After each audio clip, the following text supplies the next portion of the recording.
जय हिंद दोस्तों। अगर इस समय दुनिया को किसी चीज की सबसे ज्यादा जरूरत है तो वो है कोरोना वैक्सीन। और अगर आप इंडिया में रहते हैं तो आपने 3 वैक्सीन का नाम जरूर सुना होगा। पहला है यूके की एस्ट्राजेनिका, दूसरा यूएसए की फाइजर और तीसरा भी है यूएसए की मॉडर्ना।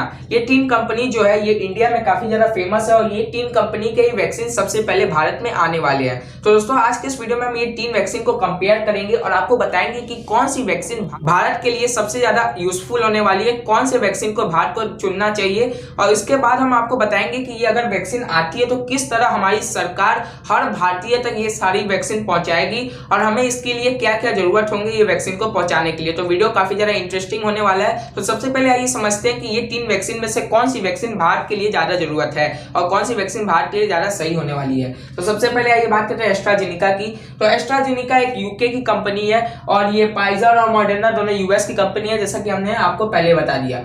और अब हम बात करते हैं इसकी इफेक्टिवनेस की। सबसे पहला बात होता है ये वैक्सीन कितना ज्यादा कारगर है। तो आपको बता दें ये वैक्सीन की 90% इफेक्टिवनेस है और ये दो वैक्सीन की 95 और 95% इफेक्टिवनेस है। मैं हट जाता हूं, आपको दिखाई देगा 95% इफेक्टिवनेस है। अब दोस्तों यहाँ पे एक प्रॉब्लम है एस्ट्राजेनिका वैक्सीन को लेके। अब दोस्तों इससे पहले हम आपको ये प्रॉब्लम बताएं, आपको ये समझना पड़ेगा कि हमें वैक्सीन दी कैसे जाती है। तो वैक्सीन ये कोरोना की इस प्रकार दी जाएगी कि आपको पहले बुलाया जाएगा हॉस्पिटल में, आपको एक बार सुई लगा दिया जाएगा, उसके बाद आपको 1 महीने बाद फिर बुलाया जाएगा, फिर एक सुई लगाया जाएगा, जिसके बाद आप कोरोना वायरस से फ्री हो जाएंगे। तो ये सारी वैक्सीन के साथ ऐसे होने वाला है। कुछ महीने के बाद या कुछ दिन के बाद आपको वापस से बुलाया जाएगा, 1 डोज देने के बाद दूसरा डोज देने के लिए बुलाया जाएगा, उसके बाद आप कोरोना से फ्री होने वाले हैं। तो ये एस्ट्राजेनिका बोलता है कि अगर आप हमारे 2 डोज लेंगे, मतलब 1 डोज लेने के बाद दूसरा डोज लेने आएंगे 1 महीने बाद, तो आपके चांसेस है कि आप 62% इफेक्टिवनेस है ये वैक्सीन, 62%। और ये 2 कंपनी ऐसा कुछ नहीं बोलती। ये 2 कंपनी बोलते हैं कि हमारे 2 ही डोज आपको लेने ही पड़ेंगे और दोनों डोज में 95% इफेक्टिवनेस है। दोनों वैक्सीन 95% इफेक्टिवनेस है। तो ऐसे में आप बोलेंगे कि इसके 2 डोज लेने पे 62% इफेक्टिवनेस है और ये दोनों के 2 डोज लेने पे 95% इफेक्टिवनेस है। तो हमें ये 2 कंपनी चुननी चाहिए, ना कि एस्ट्राजेनिका। लेकिन अब दोस्तों एक कमाल की बात अब आ जाती है कि ये कंपनी एक और चीज बोलती है और ये कंपनी बोलती है कि अगर आप एक बार वैक्सीन लेने आए और अगर आप आधा डोज लेके जाते हैं, हाफ डोज लेके जाते हैं, उसके बाद 1 महीने बाद फिर आते हैं और फिर फुल डोज लेते हैं, तो आपकी इफेक्टिवनेस, हमारी जो वैक्सीन की इफेक्टिवनेस है वो 90% हो जाती है। अब ये सुन के भी एक बार डाउट आएगा कि हाफ 1.5 डोज लेंगे तो 90% इफेक्टिवनेस होगी, तो क्या फायदा, 2 डोज लेने पे 95% इफेक्टिवनेस हो रही है। लेकिन दोस्तों ये बहुत ही बड़ी बात है, 1.5 डोज होता है। अगर 2 जन को हम लगाने जाएंगे तो हमें सिर्फ 3 डोज की जरूरत है, 3 डोज की जरूरत है। 2 जन का 3 डोज में काम चल जाएगा। यहाँ 2 जन को लगाने के लिए 2 × 2 यानी 4 डोज की जरूरत होगी। तो इसका ये मतलब है कि 1 डोज कम लगेगा एस्ट्राजेनिका का ये 2 कंपनी के मुकाबले। ये 2 कंपनी की वैक्सीन 4 डोज लेना पड़ेगा 2 जन के लिए और ये 3 डोज में ही काम हो जाएगा। तो दोस्तों अगर ऐसा होगा तो हमें पैसे कम देने पड़ेंगे। अगर हम 2 डोज खरीदने जाएंगे तो पैसे ज्यादा लगेंगे, 1.5 डोज में कम पैसे देने पड़ेंगे। अब दोस्तों इस प्रकार से एक जन के ऊपर मत सोचिए, अब पूरे भारत के ऊपर सोचिए कि अगर 2 जन में 3 डोज हो रहा है और 1 डोज की कमी आ रही है तो सोचिए 1.32 बिलियन यानी 132 करोड़ की आबादी में, अभी 150 करोड़ की आबादी में कितना डोज इसके कम लगेंगे। तो इसका ये मतलब है कि इस वैक्सीन के अगर हम कम डोज ऑर्डर करते हैं तब भी हम बहुत सारे लोगों को वैक्सीनेट कर सकते हैं, जबकि इन दोनों वैक्सीन के ज्यादा डोज मंगाने पड़ेंगे। अब दोस्तों तो इससे हमें तो अब दोस्तों ये बात सुन के आपको लगेगा एस्ट्राजेनिका की वैक्सीन हमें चुननी चाहिए और ये बात सही भी है। अब दोस्तों आइए आपको समझाते हैं कि ये जो कंपनी दावा कर रही है, ये 3 कंपनी, ये कितना बोले कि हम 2021 में कितने डोज बनाएंगे। तो आपको बता दें एस्ट्राजेनिका बोल रही है कि हम 3 बिलियन यानी करीब 300 करोड़ डोज बनाएंगे, जबकि ये 2 कंपनी जो है वो बोल रही है, फाइजर बोल रहा है कि 1.3 बिलियन यानी 130 बिलियन डोज बनाएंगे और ये 500 मिलियन से 1 बिलियन यानी 50 करोड़ से लेकर 100 करोड़ तक डोज बनाएंगे। तो ये 130 करोड़, हमारे देश की आबादी कितनी है 150 करोड़, मतलब हम लोग के देश की आबादी से भी कम ये 2 वैक्सीन बनाने वाली है अपना डोज। और ये जो कंपनी है एस्ट्राजेनिका ये 300 करोड़ डोज बनाने वाली है और हमारे देश की आबादी कितनी है 150 करोड़ के करीब। तो ये वैक्सीन हमारे लिए कारगर होगी, प्लस इसके कम डोजेस भी लगेंगे तो कम पैसा खर्चा होगा और ज्यादा हम लोग ऑर्डर भी कर सकते हैं। तो हमें ये ये दो यहाँ पे ये हमें पता चलता है कि एस्ट्राजेनेका की वैक्सीन काफी ज्यादा कारगर होने वाली है इंडिया के लिए, क्योंकि इंडिया की पॉपुलेशन बहुत ज्यादा है। अब दोस्तों आइए बात करते हैं इनके दाम के ऊपर कि इनके प्राइस कितने होने वाले हैं, इनके कॉस्ट कितने होने वाले हैं। तो आपको बता दें यहाँ पे आप देख सकते हैं इसके जो कॉस्ट होने वाले हैं एस्ट्राजेनेका के, उसके एक डोज के दाम होने वाले हैं $2.50। इसका ये मतलब है कि 175 रुपीज एक डोज के दाम होने वाले हैं। अगर हम इसके 1.5 डोज लेने जाते हैं तो वो हमें पड़ेगा ₹263 में, यानी 263 रुपए में ही हमें इसके 1.5 डोज हो जाएगा। 263 रुपीज में आप कोरोना से फ्री हो जाएंगे। अब ये दो कंपनी की बात करते हैं। यहाँ पे फाइजर की आप देख सकते हैं कि इसके एक डोज का दाम है $20, और ये जो अगर हम इंडियन रुपीस में बताएं तो ये होगा 1400 रुपए, और अगर इसके हम 2 डोज लेंगे तो 2800 रुपए हो जाएंगे। अगर हम बात करें मॉडर्ना की तो इसके $25 दाम है एक डोज के, यानी करीब 1750 रुपीज, यानी 1750 रुपए एक डोज के दाम है, और 2 डोज के दाम होंगे 3500 रुपए। तो आप देख सकते हैं कितना ज्यादा यहाँ पे दाम है ये दो वैक्सीन के, और इसकी दाम कितना ज्यादा कम है, इसकी जो कॉस्ट है वो काफी ज्यादा कम है। 263 रुपीज में ये वैक्सीन हो जाएगी कम, आप कोरोना से फ्री हो जाएंगे। और यहाँ पे आपको 2800 3500 रुपीज देने पड़ेंगे। तो अब कौन पागल जाके बोलेगा कि हमको ज्यादा पैसा ले लीजिए और ये सारी वैक्सीन हमको लगा दीजिए और ये 263 वाला नहीं लगाएंगे। अब देखिए ये यहाँ से हमको ये पता चलता है कि इंडिया में जो गरीबी है बहुत ज्यादा, अगर इतनी सस्ती वैक्सीन रहेगी और सरकार कोई सब्सिडी भी दे दे, स्टेट गवर्नमेंट बोल दे कि हम फ्री में वैक्सीनेट करेंगे तो आपको कम पैसा करना पड़ेगा, 50% देना पड़ेगा, तो यहाँ पे इंडियन लोगों को काफी ज्यादा फायदा होने वाला है एस्ट्राजेनेका से। तो अभी तक एस्ट्राजेनेका बहुत ज्यादा आगे है, तो एस्ट्राजेनेका भारत की एक बहुत ही अच्छी वैक्सीन होने वाली है, इसीलिए ये सरकार जो हमारी है वो ये वैक्सीन को प्रेफर कर रही है। अब दोस्तों आइए बात करते हैं तीसरा जो बहुत इंपॉर्टेंट टॉपिक है, वो जो टॉपिक है यहाँ से ये पता चल जाएगा कि अब एस्ट्राजेनेका ही हमारे देश के लिए बनी है, बाकी ये दो वैक्सीन किसी और देश के लिए बनी है। तो आइए सबसे पहले बात करते हैं स्टोरेज की। तो ये सारे वैक्सीन को हमें स्टोर करके रखना पड़ेगा अगर हमको सबको वैक्सीनेट करना है तो स्टोर जो करना पड़ेगा हमें, वहां पे जो चीज में हम स्टोर करेंगे, जो रूम में स्टोर करेंगे, उसकी टेम्परेचर होने चाहिए 2 डिग्री सेल्सियस से 8 डिग्री सेल्सियस तक। ये नॉर्मल टेम्परेचर होता है, फ्रिज का भी टेम्परेचर 2 डिग्री सेल्सियस से 8 डिग्री सेल्सियस होता है। तो आप फ्रिज में भी ये वैक्सीन को रख सकते हैं, लेकिन ये दो वैक्सीन को देख के पता चलता है कि ये दो वैक्सीन को हम फ्रिज में नहीं रख सकते। ये दो वैक्सीन की आप यहाँ पे देख सकते हैं कितना टेम्परेचर है, -75 डिग्री सेल्सियस में आपको इसको स्टोर करना पड़ेगा, और मॉडर्ना को -25 डिग्री सेल्सियस पे स्टोर करना पड़ेगा। इतना तो कोई फ्रिज टेम्परेचर जाता ही नहीं, -25 डिग्री सेल्सियस, -75 डिग्री सेल्सियस, और ये जो 2 डिग्री से 8 डिग्री, तो ये तो हम फ्रिज में ही कर लेते हैं। तो इसे हम आसानी से स्टोर कर सकते हैं। इसके लिए हमको बहुत ही अच्छा फ्रीजर नहीं चाहिए, रेफ्रिजरेटर कोई बनाना नहीं पड़ेगा, अल्ट्रा हाई रेफ्रिजरेटर इसके लिए नहीं बना पड़ेगा, लेकिन इनके लिए बनाना पड़ेगा।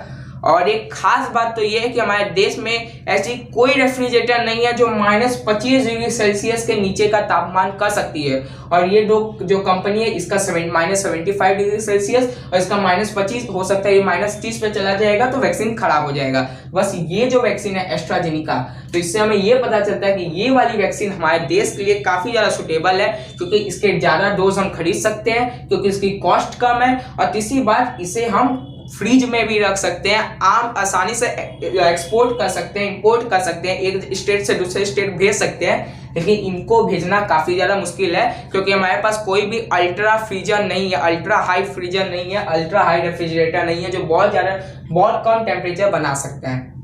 अब दोस्तों आइए बताते हैं आपको कि किस तरह अगर वैक्सीन हमारी आ जाती है 2021 में, तो हम किस तरह डिस्ट्रीब्यूट करने वाले हैं, हर इंडियन तक ये वैक्सीन पहुंचाने वाले हैं। तो आइए अपने देश की कुछ कमजोरियां समझ लेते हैं, जिससे आपको पता चल जाएगा कि हम कितना ज्यादा पानी में है मेडिकल साइंस के बारे में लेके। तो आपको सबसे पहले ये बताते हैं कि इंडिया की डिस्ट्रीब्यूशन फैसिलिटीज क्या है। तो दोस्तों आइए समझाते हैं कि आपको इंडियन गवर्नमेंट की क्या है डिस्ट्रीब्यूशन फैसिलिटीज, कैसे हम एक वैक्सीन को हर भारतीय तक पहुंचाते हैं, अभी तक कैसे पहुंचाते थे और अब कैसे पहुंचाने वाले हैं, इस कोरोना वैक्सीन को हम कैसे सभी तक पहुंचाने वाले हैं। तो आइए समझते हैं। तो सबसे पहले आप देखिए यहाँ पे कि जो हमारी गवर्नमेंट है उन्होंने एक बात कह दिया है कि जुलाई 2021 तक हम 250 मिलियन यानी करीब 25 करोड़ इंडियन को वैक्सीनेट कर देंगे, मतलब 25 करोड़ इंडियन को वैक्सीन लगा दिया जाएगा।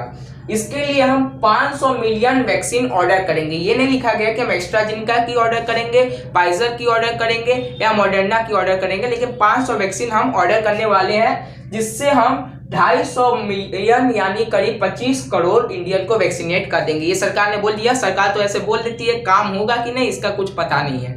हम दूसरा ये समझाते हैं कि ये वैक्सीन को हम कैसे देते हैं, दूसरा देश कैसे एक जगह से दूसरी जगह पहुंचाता है और बिना इस वैक्सीन को स्पॉइल किए, खराब किए। सबसे पहले आपको बताते हैं कोल्ड चेन क्या होता है। कोल्ड चेन जो होता है वही एक जगह से दूसरी जगह वैक्सीन को पहुंचाता है। कोल्ड चेन एक पूरी प्रक्रिया होती है कि किस तरह फैक्ट्री से बना हुआ वैक्सीन एक इंसान तक पहुंचता है, पेशेंट तक पहुंचता है। सबसे पहले मान लीजिए फैक्ट्री, ड्राइंग मत देखिएगा, समझाने के लिए मैंने यहाँ पे बनाया कि ये एक फैक्ट्री है और इस फैक्ट्री से जिस देश में ये फैक्ट्री है, जिस कंपनी, मान लीजिए अगर यूएस यूके की ये फैक्ट्री है, तो अगर यूके में ट्रांसपोर्ट करना है तो हम गाड़ी से लेके चले जाएंगे सारी वैक्सीन, और अगर आपको विदेश में भेजना है, इंडिया लाना है, इंडिया अगर कोई वैक्सीन लाना है तो हमें एरोप्लेन से भेजना पड़ेगा, फ्लाइट से। तो ये फ्लाइट में टेम्परेचर को रखा जाता है -25 या -75, कैसी वैक्सीन है, कितना स्टोरेज में रखना चाहिए, वैसे यहाँ पे रूम बनाया जाता है, उसी में सारा स्टोरेज किया जाता है। और ये गाड़ी में भी ऐसे अल्ट्रा फ्रीजर्स लगाए जाते हैं जिससे टेम्परेचर माइनस में चला जाए बहुत ज्यादा, जितनी वैक्सीन को रिक्वायरमेंट हो, और यहाँ पे उसके बाद एक्सपोर्ट किया जाता है। तो हम मान लीजिए इंडियन है तो हमको एस्ट्राजेनेका लाना है यूके से, तो फैक्ट्री से हम एरोप्लेन के थ्रू कहाँ लाएंगे, दिल्ली में अपने सेंटर में लाएंगे। वहां पे हमारा एक अल्ट्रा फ्रीजर स्टोरेज रूम होगा। अल्ट्रा फ्रीजर स्टोरेज रूम जो होगा वो सारे वैक्सीन को यहाँ पे स्टोर कर लेगा।